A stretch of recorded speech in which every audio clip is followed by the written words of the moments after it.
So here's our setup in the basement, and this is the triangle tube, and this is the gauge that doesn't always read right, so you have to tap it, and then it goes up.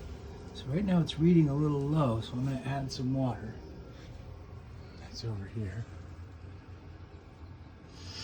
But when I do that, I have to keep tapping this because otherwise the needle gets stuck. And sometimes you can overshoot. When there's extra water, it goes into this bucket right here, which as you can see is already full and overflowing. And we have to empty this about every other day. The other little issue downstairs is that there is a slow drip from someplace around where that green meets the brass, and it just drips into this cup. This gets filled, I don't know, a quarter of the way about every 3 days. I just empty it at the same time as the other. The output from the heater goes over to these beautifully placed pipes, and the valves here control where they're going, and they're all very cleverly labeled here from original when it was installed. I have messed with opening these more, closing these completely. For example, right now it looks like the upstairs is closed almost completely, yet that's the hottest part of the house, whereas we're wide open for kitchen, living room, dining room.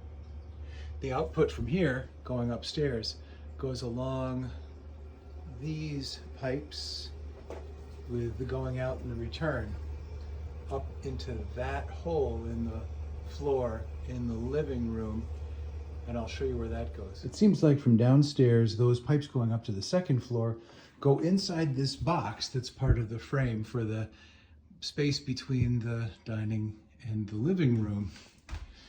And that means directly above here is the master bedroom.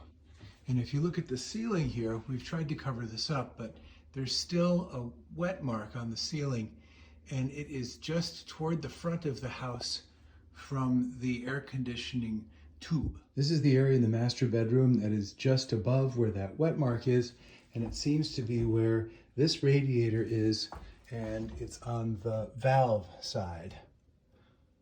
This is the other side of that wall where those tubes are that go in for the air conditioning, and I'm pretty sure that these are those that are next to the wet spot on the ceiling downstairs, meaning that the pipes coming up are probably in the floor under here. And I think we just missed the whale breaching sound of boom.